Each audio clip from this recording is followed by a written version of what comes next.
Seyo Yesu Kolo epai na yo Natya motema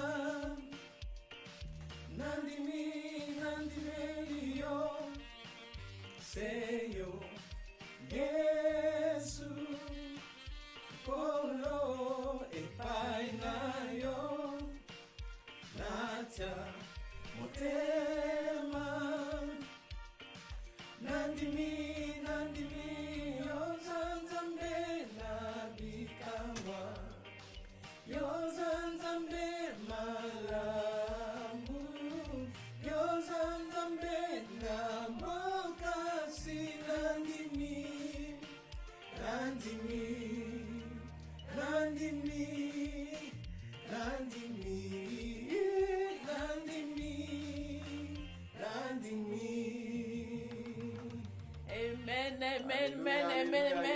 Amen. Alléluia. Shalom, bana nzambe. Shalom, tolingi bino mingi na kombo na Yesu. Amen. Toyeko liboso na bino, tozana invité na biso spécial ya lelo. Oh bino stoyebi, frère na biso bienvenue. Frère na biso yende aza invité na biso ya lelo. Amen. Donc toyite ba makambo ebele ya album na ye eza déjà na nzela. Donc toyite tuna mwa mituna o ezali important, toyite oyeba to kota vraiment na mozindo. Frère bienvenue aza nani? Auta wapi asalaka nini tobi ko ba musicien baso bimaka ebele baso butakiri kilometre bate yango toye tozi frère bienvenue lelo na chaîne na biso bébé Ebenezer TV pona koyoka invité na biso spécial on a besoin kaza invité spécial. Amen. Frère bienvenue. Bonjour, frère, bienvenue. Bonjour, madame journaliste. Est-ce que yo toyoka ko kaka. Ngamona zo occasion lelo vraiment ya koza pembeni na frère bienvenue. C'est combien. Merci. Tobi ke uti musika. Merci. Toza uti musika mingi, mais to koza vraiment ta mingi te, tobi ko zo occupé. Na makambo ebele ya kosala, misala nzambe, na misala biso pe mboka poto. Mais toyeka kapona ko kanga mona tamukie. Première question na biso. Vraiment azali ya motu ya tonga toyeba frère bienvenue azali nani yebisa biso nanu ozali nani. Ok, ndebino moni le deux makambo susu eza ba émission na bolingote donc tu participer na cadre ya émission chrétienne ozolobi la louange et adoration. D'abord mbote na yo maman journaliste mbote frère bienvenue maman bibiche badnos balingi na Houston mbote mingi. Merci na ndengo bengisinga ndengo ya mbinga na plateau na yo. Mbote pe na bino bandeko balandi na biso bo misana bolanda biso na ba émission to sala ya bolingo melo to ko présenter ko l'accepter une émission chrétienne oyo et ya mbinga le premier invité. Donc la question maman bibiche atuni ngai kombo na ngai bienvenue Gauthier Mbobile. Ok, nous le français oui bienvenue au Bini ni Gauthier Zanetti ba famille moi na famille bourgeoisie ba comme na ba famille bourgeoise française le tozo comme que toi colonie et le bar français to bamba to mpesa comme tant tozoko là et puis Mbobile za comme na sua famille. Donc nazali mosali ya Nzambe identité na ngai boso yango wana. Premièrement nazali d'abord mosali ya Nzambe. Deuxièmement, Nazali père de famille, ok. Et puis Nazali artiste. Non seulement artiste, mais Nazali chrétien artiste ou alors artiste chrétien de Bolingi. Nasala kaka musique chrétienne. Ozali ko tombola kombo ya Yesu Kristo. O biso to gol bagazali nzambe na biso. Azali mo bikisi pe mo kondina bo mo na biso. Donc je disais que merci d'abord à Maman Bibiche qui m'a accueilli aujourd'hui. Je suis très heureux de venir sur ce plateau. Amen. Non pas en tant que son partenaire pour l'émission qu'on a toujours l'habitude de faire, mais je suis venu pour présenter l'album, mais présenter moi aussi. Donc je suis l'artiste chrétien bienvenue Gauthier Mbobile. Je suis d'abord un serviteur de Dieu. Ça c'est ma première identité. Je suis d'abord un serviteur de Dieu. Amen. Et deuxièmement, je suis un père ou un mari. Je suis marié à la sœur Bibus qui est là. Je suis un père de famille. Amen. Ça, c'est ma deuxième identité. C'est la meilleure identité que j'ai au monde. Et puis, comme je disais, je suis un artiste chrétien. Ou alors un chrétien artiste. Amen. Voilà en quelques mots que je suis. Voilà. Vraiment, merci Ming, frère bienvenue Mbobile. Frère bienvenue Mbobile, to lukonga mole na kangi openza. Ezali sengo mingi bino siboyoki, frère bienvenue Mbobile. Azali chrétien, awuti na famille, azali famille chrétienne. Aye, pona ko bimisa album na ye, eza deja na marché kala mingi te bino moboko yokango. Toza pe na awa pe na kata chaîne na biso to yoka deja mwandambo. Frère bienvenue. Est-ce que vous pouvez l'action moi extrait à mouké karato kato moi gu mokoko moi gu ka mouké to ka inoko elibiso ilo kango peno bimisi to kango moi mouké. Alléluia.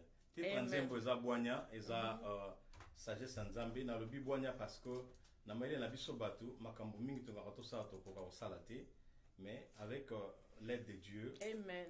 To sala to sa makambo minene. O eleki même où yo biso moko tobande koza tosala. Alléluia. Amen. Bwana yo na yo nzambe ndele kinyoso. Amen. Bisika maile nanga esuki bwana na onde bandi. Totumbo na migengo petolo bakumisa ye. Toyembi. Bwana bwana bwana Nazaki chance ko sala nze mona papa Christian Lemba puis na mama Laure Mbongo. Bisika ba yembi na wemba te po boka mi mona bango malamu. Amen.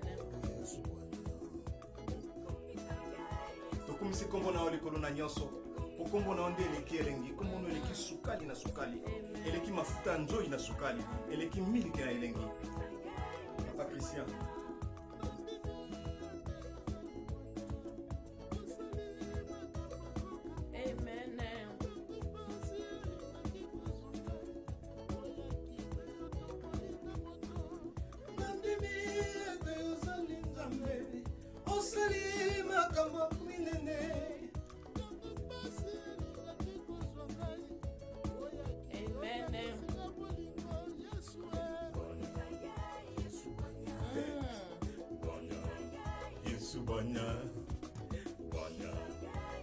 Bwana. Amen. Bwana. Amen. Wow.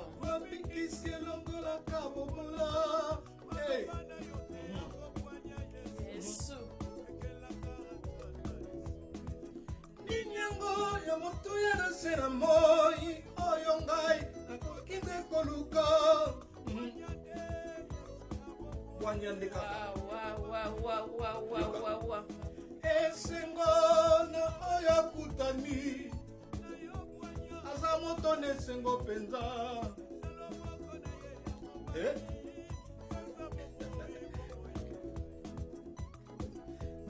Mapane ya mwasi esengo pekembo oyo bato bazoluka.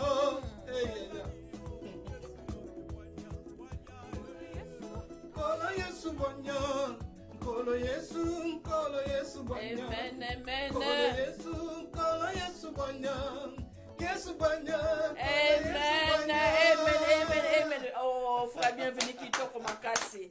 Kitoko makasi pour kumisi nzambe bwanya. Nzombo la na yoka kango vraiment. Oh, Yesu nzambo aza malamu. Nzambo aza malamu papa yebisa biso na. La sagesse de Dieu commence à partir. Amen. Nous commençons à craindre l'Éternel. C'est là où la sagesse de Dieu commence en nous. C'est-à-dire quand on est dans toutes les folies du monde, dans toutes sortes de folies du monde, on se lance dans l'argent, dans la recherche du pouvoir. Aux yeux de l'Éternel, toutes ces choses sont seulement comme la folie. Mais c'est seulement quand on commence à craindre l'Éternel, à vivre selon sa parole, à vivre selon sa volonté, à vivre dans la sainteté. C'est là où on devient maintenant sage. On devient sage devant l'Éternel et devant les hommes. Alléluia. Amen. Vraiment, ils ont 50 000 bisons de côté, toyoki, boania, bonzambe. donc nzembo ezali nzembo kitoko ngamba oso nayoki yango eselanga bachair de poule donc ezali vraiment nzembo ezali nzembo ya malamu tosunga tosalisana tosipote frère na biso na album na ye ya sika biso totia maboko liboso totombola ye topuse ye parce que eza gloire ye te mais eza gloire ya nzambe gloire ya nzambe na kombo na yesu vraiment papa frère bienvenu ndeko na biso azali papa na biso azali yaya na biso azali frère na biso azali nyonso ya biso donc totombola mpo mosala oyo ekende liboso frère bienvenu ngai natuna so mwa motuna ministère bienvenu na natuna mwa motuna ozali vraiment biso to bato nyonso balingaka bayoka yango bato nyonso bayeba frère bienvenu oza marié te toyeba oza marié oza mpe na bana ou bien oza célibataire toyeba mwa moke okoyebisa biso vraiment mwa moke toyeba papa bienvenu frère bienvenu yaya bienvenu nyonso toyeba mwa moke toyebaka deja libela ok ebomba na kutu te boomona alliance elongo a jamais ekomi kutu kokaka deja moyebi mosusu te naza marié na mwasi ya kitoko aza pembeni nanga sœur bibiche amen toza na oyo tokoti na 16e année na biso ya mariage amen tobalani na bonzambe amen toboti mpe bana na biso na bonzambe toza na bana mine amen bana mibali misatu mwana mwasi moko na po otanga bakombo na bango po eza abombami ya nzambe sikoyo donc naza marié mpe naza tata ya bana mine. Je disais que je suis marié, ma bague est là, ça n'a jamais quitté mon doigt. Ça devient même trop serré. Et mon épouse, ma belle épouse est là, c'est la sœur Bibiche. Amen. Nous nous sommes mariés, donc maintenant nous totalisons 16 ans de mariage. Et puis nous avons des enfants bénis qui sont très jolis, très beaux. Nous avons 4 enfants, donc 3 filles, donc 3 garçons et une fille. Amen, voilà.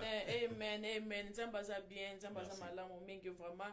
Toi ne sais on na baki toi ne sais on toujours yamba frère na biso bienvenu ministre bienvenu tozali awa pona koyoka mosala sali biso mosala kitoko amen mosala kitoko biso sto pambola mi obana nzamba ko pambola maipele toujours ba toujours za pona gloire na yete mais ali pona gloire ya ensemble amen nzambe tune bele malike pona tana biso tokanga eta mingi tebile mobi na mboka poto misala kilikili mais na kozo eta mukena za susu na moi question ya ko tuna na bi que ça répondre comme na yoka ki vraiment malamu tena na tuna ngolo sou bien frère bienvenue aux chrétien ou une famille religieuse d'origine ezali nini oyebisa biso mwa moke.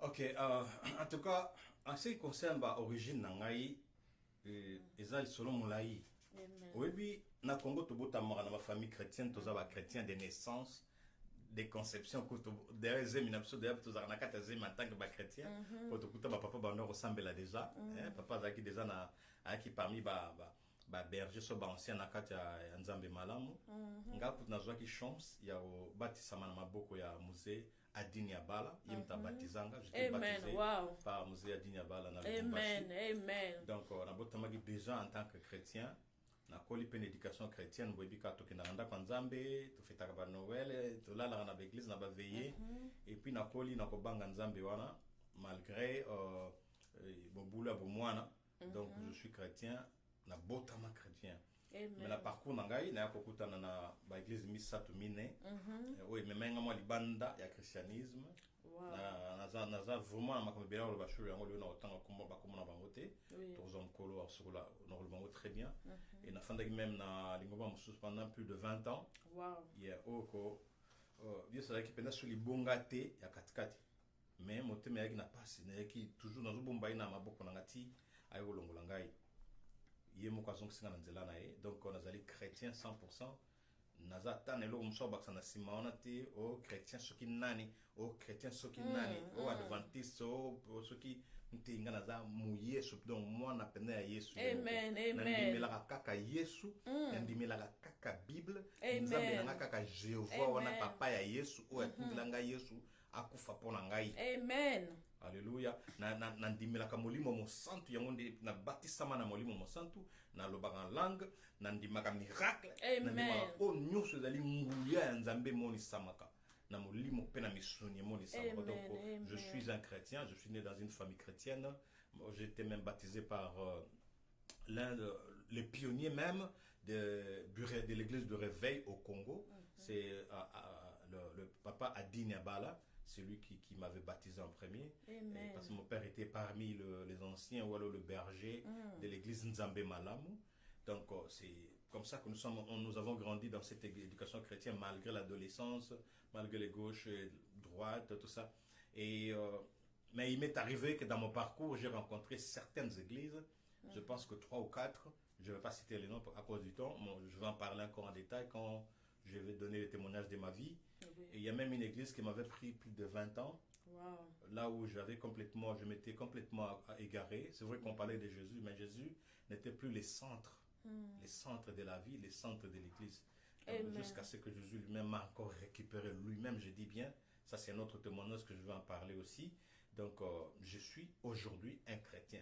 Je ne me dis même pas adventiste, je ne me dis pas baptiste, je ne suis même pas dans cette dénomination, je suis chrétien. Fils de Jésus-Christ. Je crois à Yahweh le Dieu, Jéhovah le Père, qui a créé les cieux et la terre, qui a envoyé Jésus comme notre sauveur, c'est Seigneur. Je crois au Saint-Esprit parce que je suis baptisé par le Saint-Esprit, je parle en langue, je crois au miracle, je crois à la résurrection et je crois au retour de Jésus-Christ, à sa mort et à sa résurrection. Donc, je suis vraiment un chrétien. Pas de dénomination. Amen. Bien sûr, qui frère bienvenue à chrétien. Il y a bibambate. Aza vraiment chrétien ya solo. Moto atonse na nguya. Moto atonse na nguya molimo santo. Atonse na bonzambe. Aza ko servir nzambe na bo solo. Amen. Azali vraiment oyo nzamba pamboli. O nzambe pena tielo boko na ye na kati na ye. Donc vraiment frère na biso bienvenue. Est-ce que ko yoka sur moi excellent parce que na moi ba bon non na ki ba nzeba titre belé. Est-ce que ko yoka sur nzembo moko na o sepena mingi Yahweh. Nzembo na ko la kesa biso ko yoka biso mo mukie vraiment na Mozambe. Amen. Amen. Yahweh zali kado ya molimo mo santo. Amen. O pesa kinanzela mama bana ngai. Amen. Alwa kina biso ete bokende bolakisa bonzenga na ngai bolakisa bonene na ngai po mokili ebate nzambe ya solo azali. Amen. Tambaki nzembo na komikisa mpenza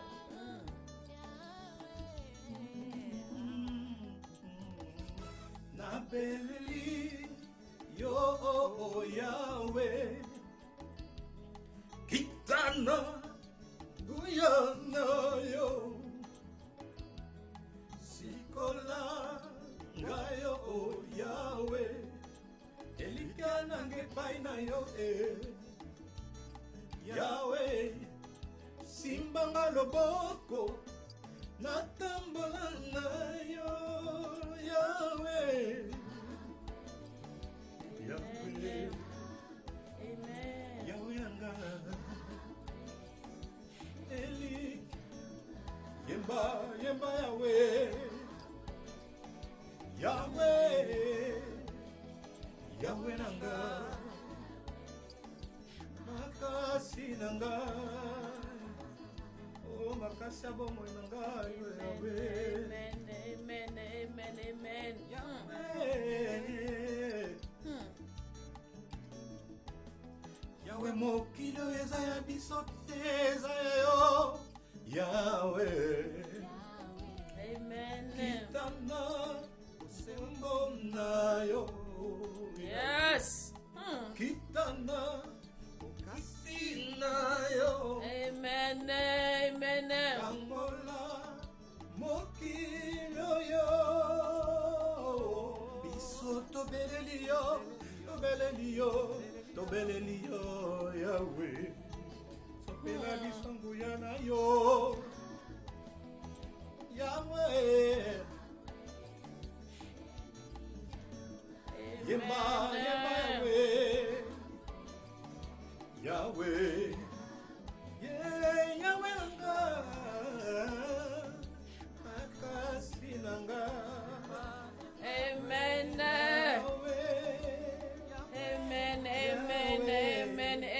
Yahweh nde makasi na biso. Makasi na ngai. Yahweh nde makasi na biso. Yahweh nde makasi na biso. Yahweh nde nyonso ya biso. Yahweh nde makasi na biso. Donc sans Yahweh toza batu pamba. Sans Yahweh toza batu pamba. Na sepeka na nzembo mingi vraiment nzambo ya pamboli frère na biso apamboli bote na nzembo apambolo. vraiment mosali na ye Amen, amen. na banzembo inspiration ezali ya motu ya inspiration ezali ya makasi na kati ya bonzambe vraiment nzambe apambola apesa susu sagesse vraiment ya kocompose ya kosala musique ezali ya kitoko mpona gloire ya nzambe. Amen. Eza na nzambe mosusu te liboso ya nzambe ya biso. Amen. Nyonso baza komibelela o nzambe soki ya mako ya bikolo nini o nzambe soki ya mboka nini aza te toza na nzambe moko. C'est vrai que même histoire na biso na Congo eza complètement embrouillée, mais même avant ma Bible na Congo toyebaki déjà nzambe. Amen. Nzambe ya mpungu akila likolo na se nzambe bikeko te bakosela biso makambo o tosambelaka bikeko, c'est faux. Toza vraiment na nzambe. Toza vraiment na nzambe wana. De la même manière nzambe a inspiraki ba européens, ba asiatiques, ba américains, ba africains, c'est le même Dieu. Il a inspiré de la même manière à se révéler dans différentes sortes, mais c'est le même Dieu. Amen. Amen. Dès qu'à mon Dieu pesa chinois maïla osala eboka, apesi coréen maïla osala boatu, apesi pe mbombo mutana fin fond ya forêt équatoriale maïla osala. Amen. Banini bandaku ya matiti. Donc mututa kene ko yibe pa muninga.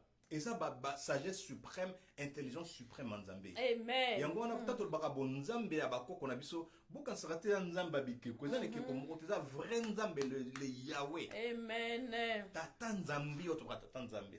Donc ezana Nzambe mususu te likolo na ye. Amen. Amen. Ezana Nzambe mususu te. Peu importe ba kombo, peu importe ba formule za kana ye moko wana. Amen. Titre, voilà titre de likolo.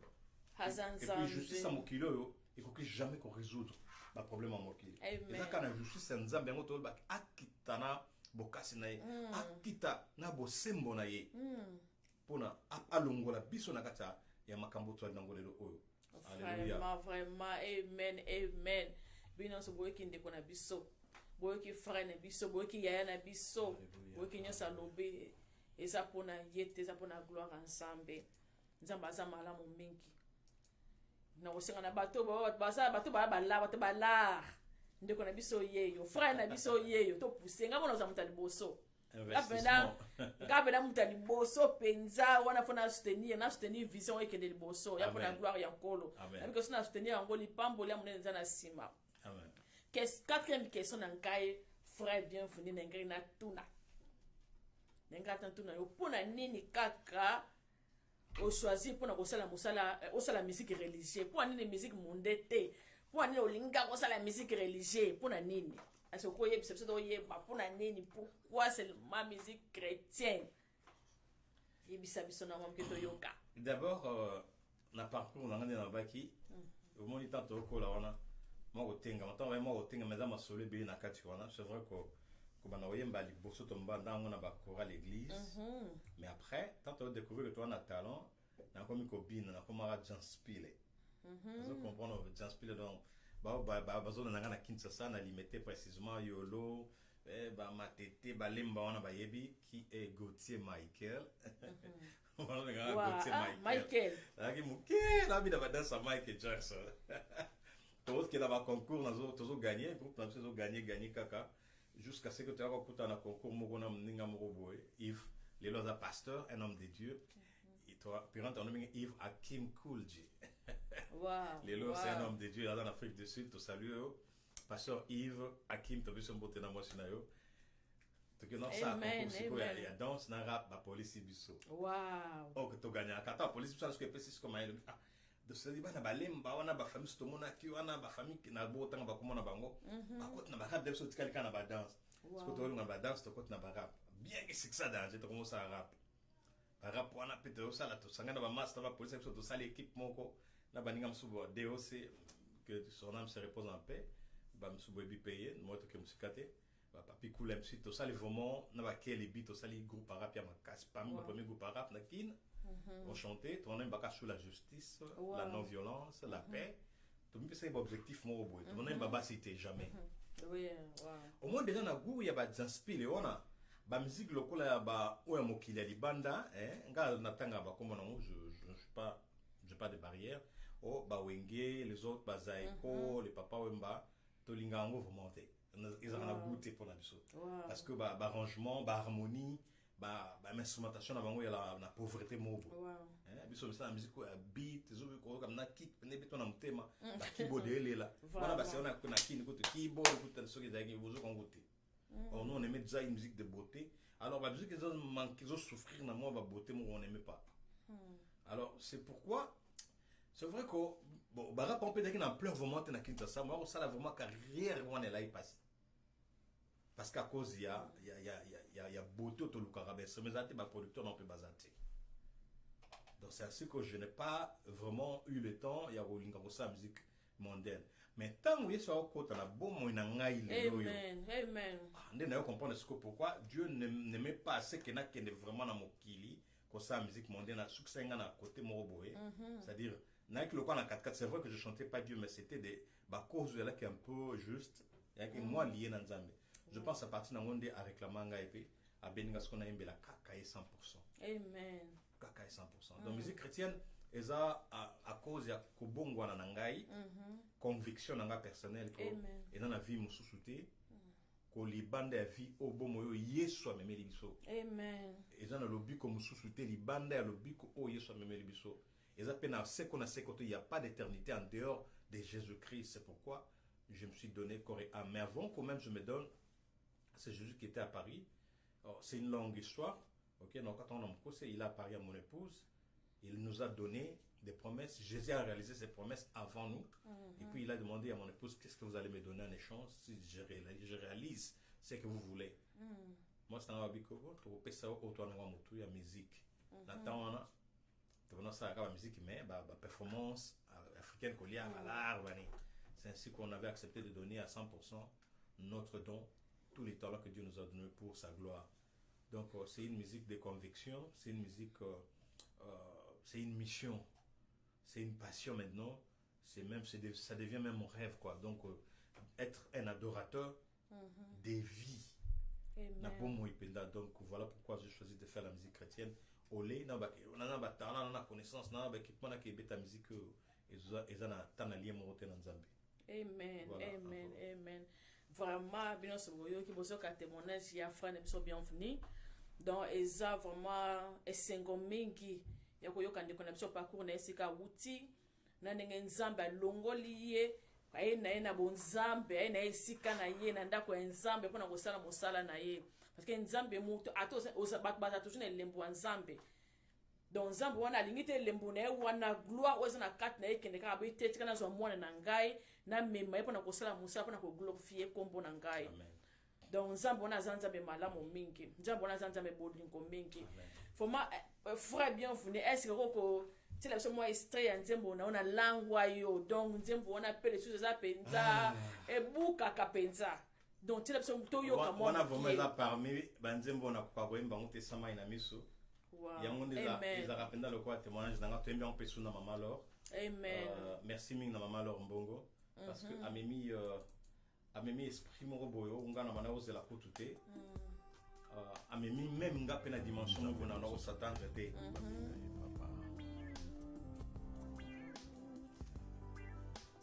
Nzambe mususu babenge moninga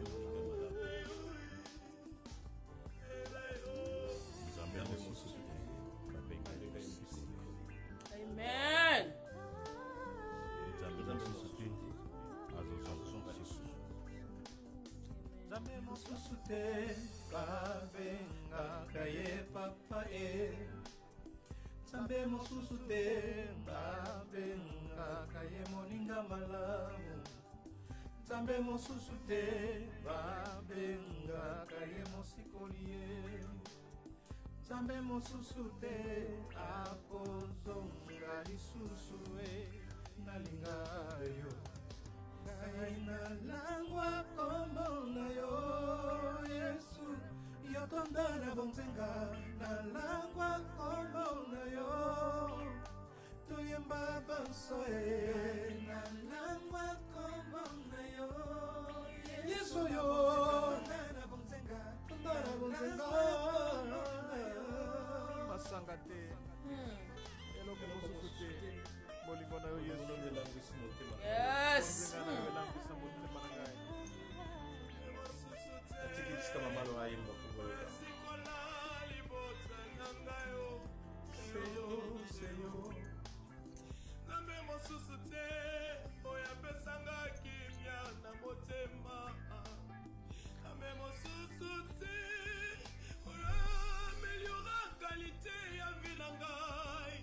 namoni te mosusu aza te mosusu aza te maman mosusu aza te tomiselanga esengo na la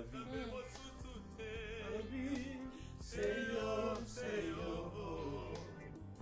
seyo mosisa ya vi na ngai seyo makasi ya basantwe seyo seyo yawe oyo nalinga na motema oyo naponda na mabando seyo yesu nalamukelaka babutu na ngai seyo na yo yesu yatonda na bonzenga nzambe natonda bonzenga nzambe natonda bonzenga tuna malamu mingi ngai nalangwa kombo na yo olangwa kombo na ye yatonda na bonzenga nalangwa kombo na yo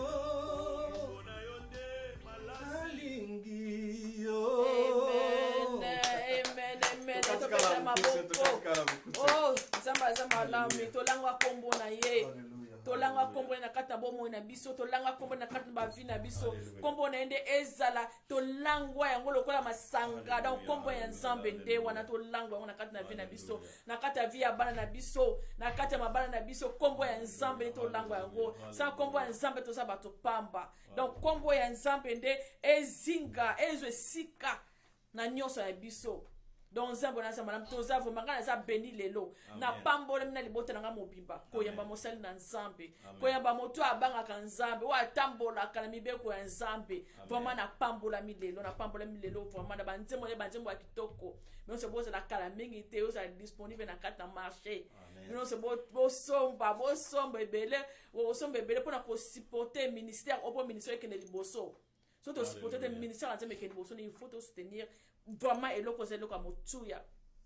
fuma nga nenga na tuna so mwa question moko nga na yebi ke na bikela ka tekna so bana mikie nebi ki ozaki Janspile penza Janspile ozaki Janspile ozaki rappeur mais vraiment otiki na nyonso wana obike te nasala kaka musique chrétien pour la gloire nzambe.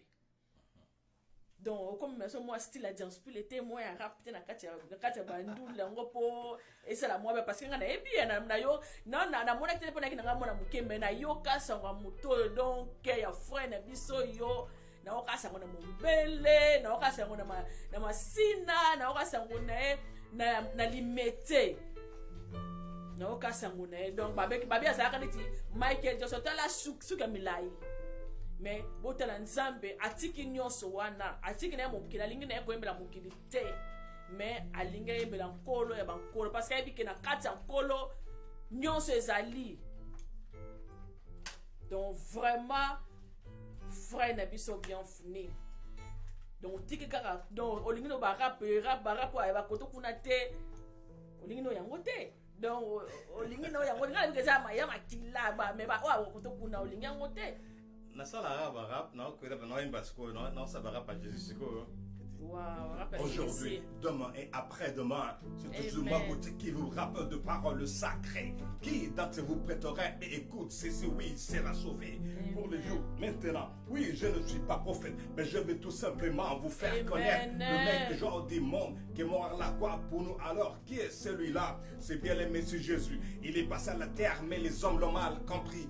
On l'a mis à mort. Jésus est pour ta grand ami, ne l'oublions jamais. Il veut être le plus intime ami en tout et partout. Il nous suit, nous accompagne et marchons chaque jour. Jésus est l'ami qui ne nous abandonne jamais. Quand il nous l'a rencontré et qu'on a compris qu'il nous aime et nous demande notre amour à chacun. Chacun.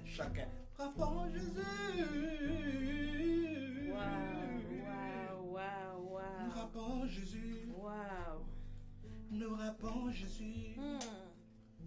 Je rappe Jésus. Amen. Je rappe pour Jésus. Amen. Rappe pour Jésus. Je ne rappe que pour Jésus. Amen. Donc, rappe pour Jésus. Donc, ezali lo msusute o boye. Abina kaka pona Yesu. Arapaka kaka pona Yesu. Na balaka pona ye. Amen. Je ne fais que tout pour sa gloire. Amen. Je ne sais pas qu'est-ce qui va vraiment lui plaire. Amen. C'est donc je fais en sorte que même ça, non, ça là. Même quand je faisais un travail très, je peux dire très simple, pour ne pas dire très banal, je le faisais toujours pour Jésus. Amen. C'est moi pour Jésus. Même quand on me donne, c'est pour Jésus. Je Amen. pour de Jésus. Parce que je ne sais pas à quel moment il sera satisfait. Amen. Amen. À quelle action qui va lui plaire. Amen. Je ne sais pas. Même quand je donne pour Jésus. Même quand je reçois pour Jésus. Et je fais en sorte que tout ce que je fais ne soit fait que pour la gloire de Jésus-Christ. Amen. Jésus et Jésus et Jésus. Rien que pour Jésus-Christ. Il n'y a pas un autre nom dans ma vie. Il n'y a pas un autre nom dans ma tête. Il n'y a pas un autre nom dans mes rêves. Amen. Amen. Amen. Donc je ne rappe que pour Jésus. Je ne danse que pour Jésus. Je ne chante que pour Jésus. Amen. Awa tobi na rapo na Yesu. Amen. Tobi na rapo na Yesu. Nyonto sa rapo na Yesu mususu te. Alléluia. Mususu te. Question na nga ya 5e frère na biso bienvenue. Pona nini titre na yo, titre album na yo ezali Soki Nzambe te. Pona nini ka vraiment oponika titre na Soki Nzambe te. Pona nini? En tout cas Soki Nzambe te, eza témoignage mobimba wana. Amen. Eza même résumé à vie. Parce que Soki Nzambe te mena ope mate nde naza mena na bomo ete. Na yebi ke yo pende ko so Nzambe te mozate. Amen. Soki Nzambe te nenga nazwa grâce onati ya bala mwasi ya kitoko boye. Amen. Donc Soki Nzambe te na yebi te bisika nenga na suka. Amen. Soki Nzambe te na yebi te so nenga na bota vraiment bana kitoko mayele boye. Amen. Na oye ko la kutu pa na bango. Soki Nzambe te na yebi te ndeni linga salam. Soki Nzambe te vraiment na yebi te so nenga na nyatata Ameriko na nyati lelo. Beki bana benga de Américain ta na ka Janspil ba 1985 on a déjà. Bana benga de Américain mais bebi so na kita nous rêvons l'Europe, on rêve pas l'Amérique.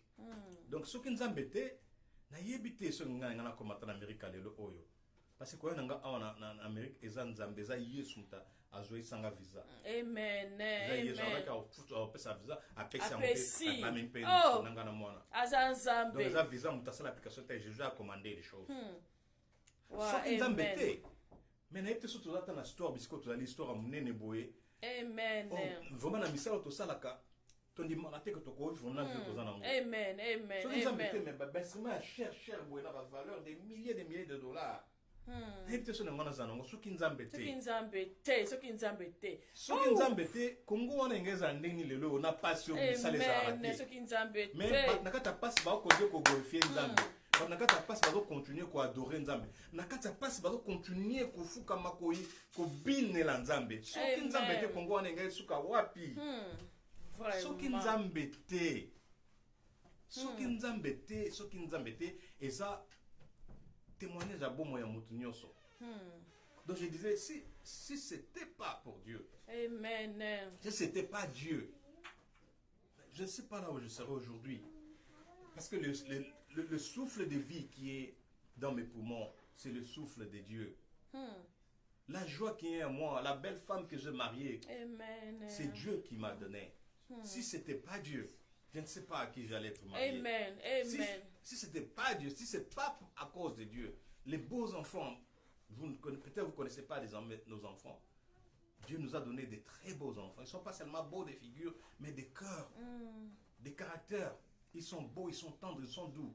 Si ce n'était pas Dieu, si ce n'était pas Dieu, où allais-je avoir l'opportunité de recevoir tout ce que j'ai, des instruments, des milliers de dollars comme ça? Si ce n'était pas pour Dieu, si ce n'était pas à cause de Dieu, est-ce qu'on allait avoir cette grâce d'avoir un grand magasin comme ça rempli des articles? Par rapport au travail qu'on fait, on ne peut pas être capable d'avoir tout ce que nous avons. C'est impossible. Si ce n'était pas Dieu, qu'allait être Congo aujourd'hui? Vraiment, amen. Qu'allait être Congo? Le Congo qui est tant riche, on connaît, mais à cause du leadership du pays qui n'est pas encore assis, c'est vrai qu'on commence déjà à prendre les choses. En passant, nous saluons tous les leaders du moment, partant du président de la République, et tous ceux qui travaillent avec lui, tous ceux qui se sont levés pour dire qu'on va changer les choses. Amen. Nous vous remercions beaucoup. Parce qu'un pays marche avec un bon leadership. Si ce n'était pas pour Dieu, ce peuple qui souffre, Ce peuple qui n'a pas de travail, qui n'a pas de moyens, mais qui continue à glorifier Dieu, qui chante pour Dieu, qui danse pour Dieu. Si ce n'était pas Dieu, ces pays allaient disparaître de la surface de la terre. Donc, si ce n'était pas Dieu, si ce n'est pas Dieu qui est au centre, si ce n'est pas à cause de Dieu, c'est la question que nous nous posons chaque jour, c'est les témoignages que nous proclamons chaque jour, c'est même des déclarations que nous faisons chaque jour. C'est une sorte de louange, en même temps une sorte d'adoration. Et ma chanson, ce qui nous embêtait, si ce n'était pas Dieu, ou ce n'est pas Dieu,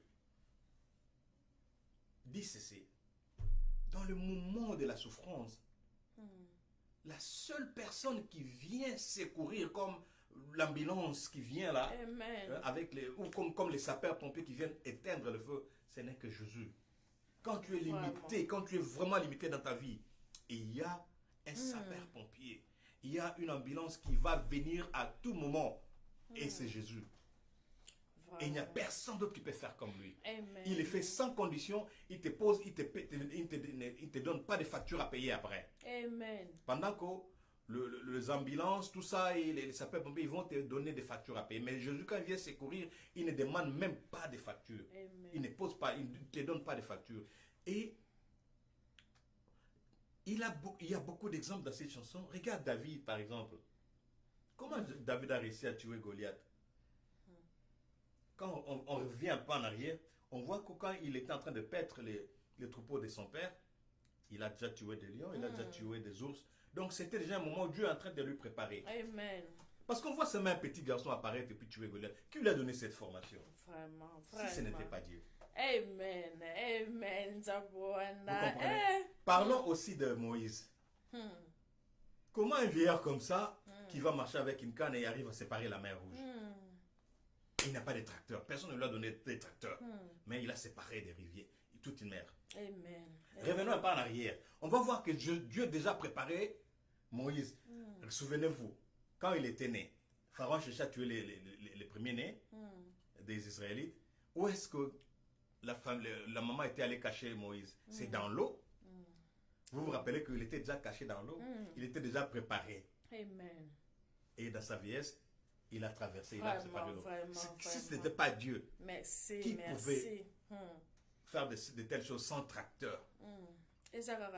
Et aussi dans le Nouveau Testament, on a vu Jésus marcher sur l'eau. Et Pierre, à cause de sa foi, il a aussi marché sur l'eau. Sans flotteur, il n'avait pas de flotteur. Vous comprenez? Donc si ce n'est pas Dieu, il n'y a personne d'autre qui peut faire ce genre de choses. Regardez dans votre vie, il y a beaucoup de choses qui se font ou des choses qui se font. Vous allez savoir, vous pouvez savoir, vous sentez, votre esprit vous le dit, votre conscience vous dit que ça ne vient pas des hommes. C'est-à-dire que ce qui nous embête, c'est comme, ils ont quoi résumer à vie. Ce qui nous embête, voilà un peu.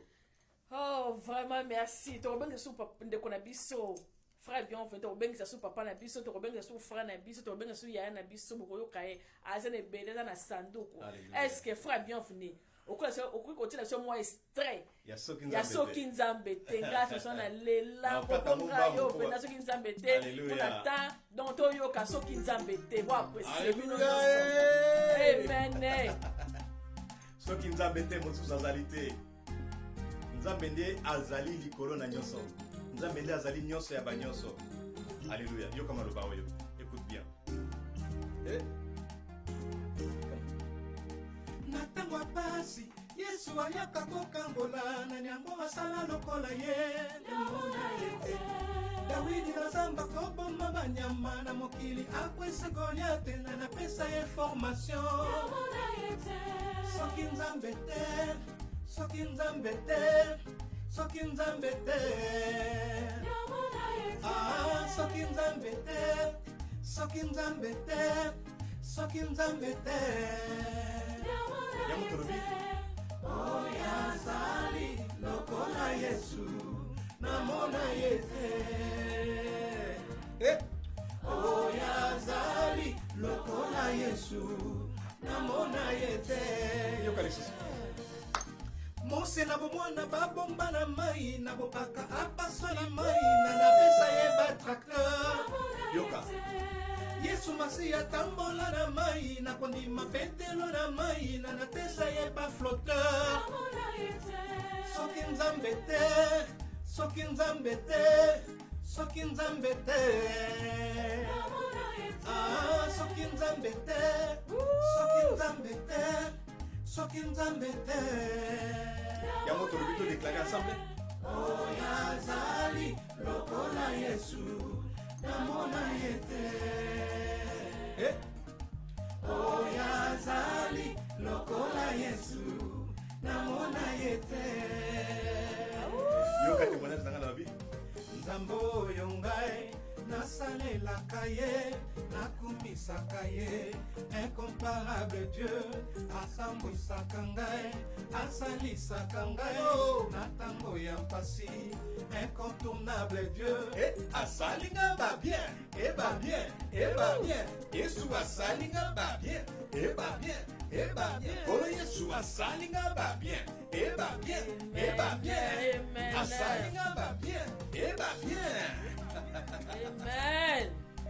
Les noms de Jésus est le nom le plus puissant qui existe sur la terre et au ciel. Son nom est merveilleux.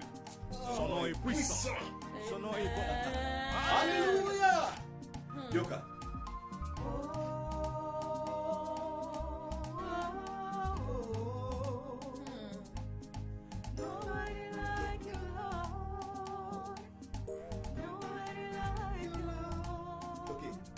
Everybody sing.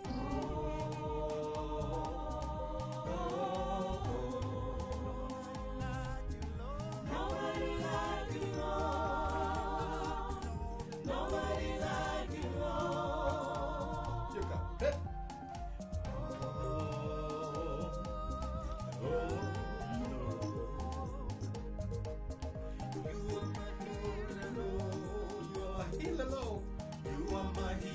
Lord. Hey. Hey, everybody sing. Hey. Oh, you are my healer, Lord. Amen, You are my amen. healer, Lord. Amen, amen. Ce qui You nous are my embête. healer, Lord. Alléluia. Vraiment, Solution à corona, mingi, solution à basida, solution à diabète, solution à ezaka maladie. nzambe. Yesu Masiya. Amen, Alléluia. amen, amen. Nzembo kitoko. Amen. Bandeko na ngai tosoutenir mission oyo mission ekende liboso ezali ya ndeko na biso frère bienvenu te ezali ya nzambe tosoutenir mission ekende liboso vraiment ezali esengo mingi ya koyamba ndeko na biso na kati na esika oyo na kati na plateau na biso ya Ebenezer vraiment nzambe apambola lisusu papa nzambe apambola yo apesa mayele atonisa bwanene na kati na yo mpona mosala oyo ekende liboso vraiment ezali kitoko mibanzembo kitoko bientôt sera disponible. Bon maquette et qu'on la partout na YouTube na partout na Amazon vraiment to soutenir mission au ekende bosso pour la gloire ensemble.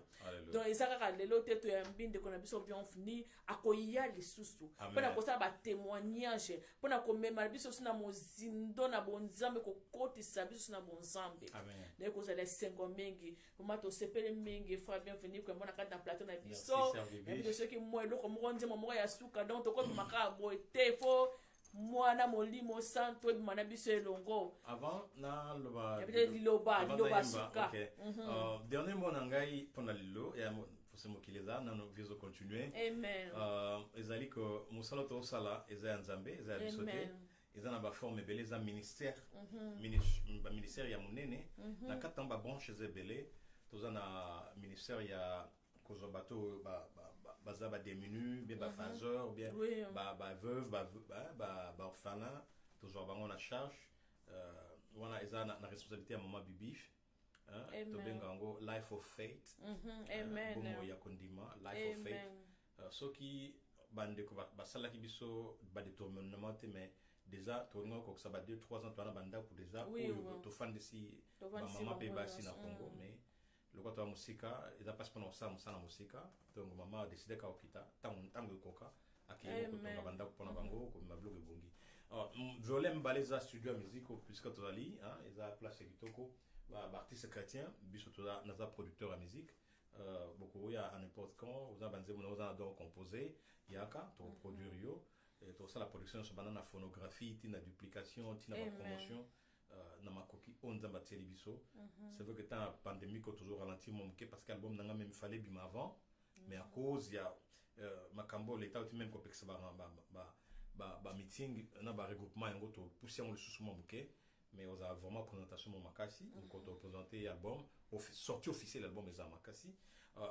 Troisième volet est dans un groupe musical au Ganazamo Kambinango et Benezer to betara to santo to soutenir ba ministère l'église to na ko beta so bengi to ya biso to ya to senga mbongo te eza pona le comment nzambe so ko lebotsa libonza pour tout futa ba transport malamu tu as l'équipement na biso tu as na blonde so complet. Amen. Donc tu préfères bon pour eza très professionnel, tu travailles très professionnellement. Et puis tu as un projet monsieur Zakoya mais ba voler misa tu na to travail nango aux social et humanitaire et puis tu as un studio et récemment et puis dans le lobby monsieur évangélique à travers les chansons il y a un des ali penza biloko misa to sala lelo oyo aux ali vraiment na vie. Donc to bengi bino ba oboza na makoki ya koyemba makoki ya kobeta boya bosangana biso to sa musalo elongo to senga batebele le quoi elangana nkolo zali munene mingi mais basali bazaya moke donc basali donc bato boyebi ko bona badon ko yimba batala ko yimba boya ko sangana biso to sa musalo elongo soki makoki epesa meli biso toza déjà na programme album ezo kita na mboka ya Congo lokola na to dédié album ngo na Congo na makambo zo leka kuna eza na banzembo eza même ya nini eza mo révolution dali quoi na été moi tout betango le bezate yeah sizo niatela.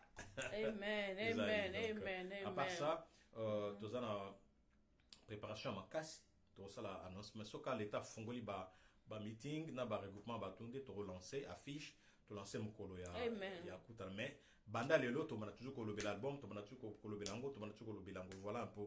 Donc tu sais na bino pe ba obozana makoki na misolo, bozana ba moyen.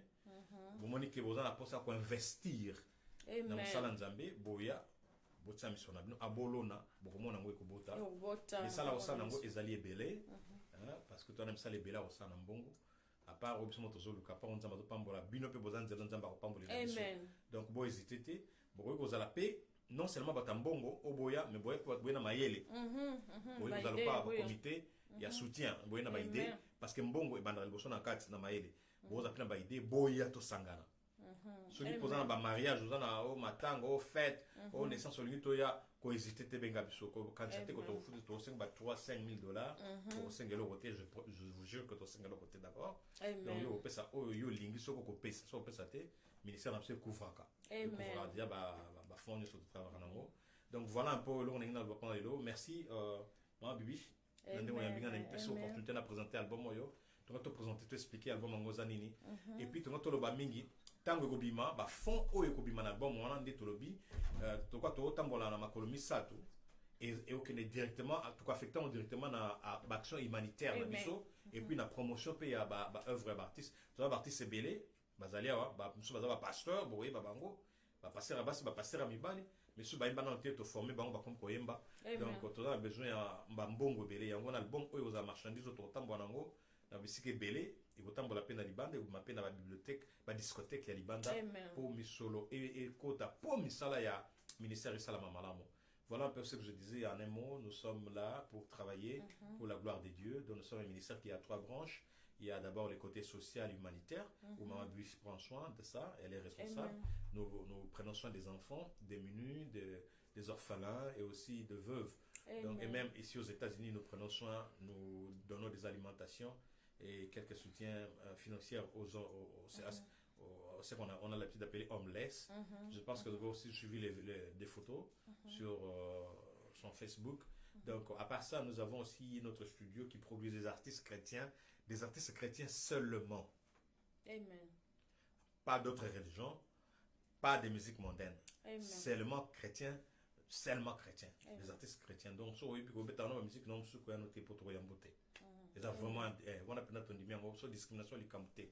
On a pour la gloire parce qu'il y a une tapétie matérielle au c'est pour nous sauter. Donc, troisièmement, nous avons aussi un groupe de musique Ebenezer que je suis le responsable. Donc, je suis le responsable. Donc, nous avons besoin des artistes qui ont des talents. Venez nous rejoindre, ceux qui chantent, ceux qui jouent. Et aussi, nous avons besoin de ceux qui ont beaucoup de connaissances. Vous pouvez nous joindre pour vos idées. faire partie du comité de gestion, des comités directeurs du groupe. Et pour vous aussi, les hommes riches, ou alors avec le peu de moyens que vous avez, mais vous voulez investir pour que Dieu vous bénisse, parce que ce travail bénira les peuples de Dieu et vous serez bénis en retour. Donc voilà, nous ouvrons nos portes, nos contacts sont là et nous allons le mettre sur l'écran, mais le numéro qui est beaucoup plus utilisé, c'est les 346 277 2207. So 346 277 2207. Sorry, 346 277-2207. Okay? We will write it for you. On va écrire ça pour vous. Voilà un peu. Merci beaucoup, Maman Biche, de m'avoir accueilli. Merci Ming, merci Ming, merci Ming, merci Ming. Merci Ming, malgré temps on dit quoi na kata plateau na biso Ebenezer vraiment nzama pambola yo pamba libota na yo na biko ko ya lisito ko inviter lisusu pona kosilisa mema biso ozanzambe biso na ozanzambe. Tu es Dieu, celui qui a créé les cieux et la terre. Amen. Alléluia. Ozali nzambe ya bawari, nzambe ya basakata, nzambe ya bashilele, nzambe ya baketela, nzambe ya bamongo, nzambe ya bachinois, nzambe ya mongolien, ya babikolo nyonso. Amen. Tama lobaka mongongo na ye ezaka lokola krake pende ya solo. Alléluia. Toyembi. Ozanzambe, papa na lola, Ozanzambe, Ozanzambe, Ozanzambe, papa na lola. Eh, nzambe musuta zali kulo kola ya biso. Je vois Zabou. Amen. Komisio, nasanzoli yo, Ozanzambe, mokeli malamu, mosungira ngai. Mubateli nanga yo yonde nzambe o kumama na yo Ozanzambe. Come on Ozanzambe o. Hallelujah. Come on. Baswahili babenga kayo Mungu wetu moto na mutako benga na kombo lingi meboy bakezali kaye mukwana. Yozali nzambe ya mboka na ngai Kongo, ozali nzambe ya mokili mobimba o. Nakumisi yo, nasanzoli yo, na ndetoli yo, likolo na yo, liboso na yo, mosusu aza te. Ozali nzambe po kotikala nzambe, mokote akotelema likolo na yo, yawe, ozali yawe. Come on, elengi ya lola. Ozanzambe, come on, Amen. Sekela mana yo, mokeli malamu tongumba meli yo. Awana Afrique na Europe na Asie, Amerique, Australie, balobi yonde Ozanzambe. Ozanzambe. Amen. Azanzambe.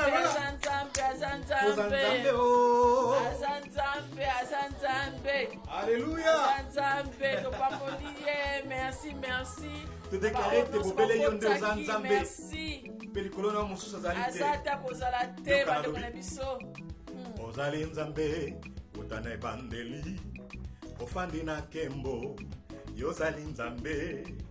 Leloyo nesengoto na mpasi ofandi na nkembo yozali nzambe yoka ofandi na nkembo sikoyo nesengoto na mpasi. Alléluia. Yozali nzambe, ozali nzambe. Alléluia. Amen. Ofandi na kembo yozali nzambe. Amen. Ofandi na kembo azali nzambe. Azali nzambe. Yemba na ngai longo. Oyekoli nzambe mongone ezali. Ozali nzambe. Sikoyo nesengoto na pasi ofandi na kembo. Dosa déclaration suka photo sisa tolobi. Obongwana kate. Oninga na kate. Osuka kate. Ozanzambe, eh, Bongwana kate, Oningana kate, Osuka kate, Ozanzambe, Obongwana kate, Oningana kate, Osuka kate, Ozanzambe, eh, eh. Amen, amen, Azanzambe, Azanzambe, Azanzambe, Azanzambe, merci Nabandeko, merci Obayaki. Alléluia, apambola bino, apambola bino, tokoya supo na bino, tosuki awa Nzambe apambola bino, apambola mabota mne pambola mana kombo na Yesu. Alléluia. Obayebe ete bayeba wa à travers ata moko na bino libota bambayeba Nzambe wana, abongi na lokumu to pamboli batono so bakota ki Thérèse. Maman Thérèse to pamboli mingi na kombo na Yesu. Amen, amen. Donc totiki bina wa to kokuta na lesusu chaque dimanche to se des fois pona ko ya liboso na bino pona ko memela bino ozali ya mutuya pona bonzambe na biso bonzambe na biso na nzambe o atika ba o ya yete azali na biso lelo pa ko zala biso libene na kombo na Yesu. Amen, amen, amen, amen.